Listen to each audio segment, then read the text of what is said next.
ज्या पद्धतीने आपण बघितलं की हा जो जेविमचा नारा आहे हा तरुण पिढीपासून कुठंतरी विलुप्त झाला होता, पण ज्यानंतर रोहित वेमुलाचं प्रकरण समोर आलं त्यानंतर हा कुठेतरी तो देशभर आपल्या नजरेस आला.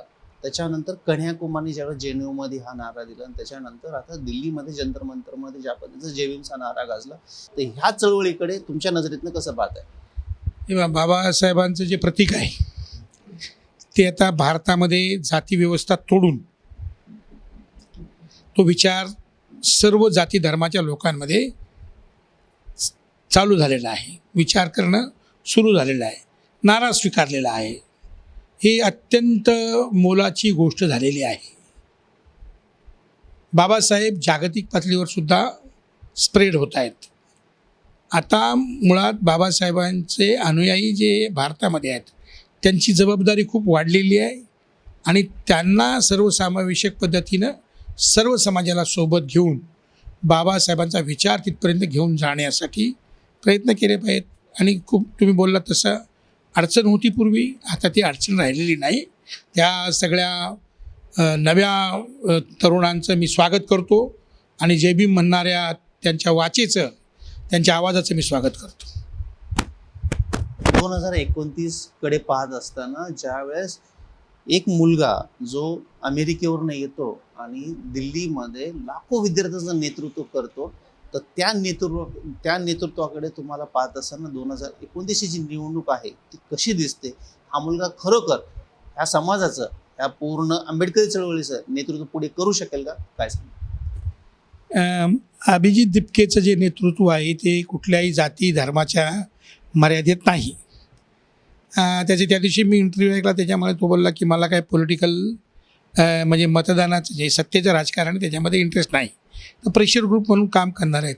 आणि त्यांनी या काळाची खरी गरज ओळखलेली आहे. भारतीय संसदीय सत्तेच्या राजकारणात जी काय भानगड आहे ती त्याने ओळखलेली आहे आणि खरोखर अशा प्रकारचा आंबेडकरी विचारांचा किंवा प्रागतिक विचारांचा एक प्रेशर ग्रुप या देशामध्ये गरजेचा आहे. आणि जे फाशिझमचं वादळ जे घोंगावत होतं या देशाभोवती, त्याला कुठंतरी एक टेम्पररी तरी एक त्याला लगाम लागलेला आहे. एक सातत्यानं काम करेल असं मला वाटतं. आपण सगळेजण सोबत राहूया. अभिजित दिपके हे काही व्यक्ती नाही, हा तरुणांचा उद्गार आहे.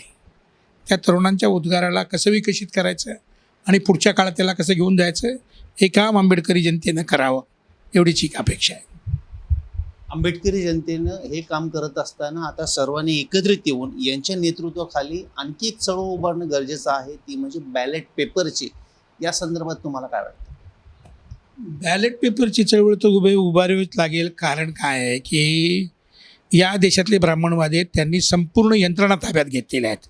इलेक्शनची यंत्रणा तर केव्हाच ताब्यात घेतलेली आहे. तर या सगळ्या यंत्रणा ज्या ताब्यात गेलेल्या आहेत, त्या ताब्यात गेलेल्या यंत्रणा जर तुम्हाला हिसकावून घ्यायच्या असतील तर त्यांच्या ग्राउंडवर जाऊन लढणं अवघड आहे. म्हणून त्यांना आपल्या ग्राउंडवर आणलं पाहिजे आणि त्यासाठी हे जे EVM मशीन आहे ती गेली पाहिजे आणि बॅलेट पेपर तर बॅलेट पेपरवर आणि निष्पक्ष निवडणूक करण्यासाठी दबाव गटाची गरज आहे.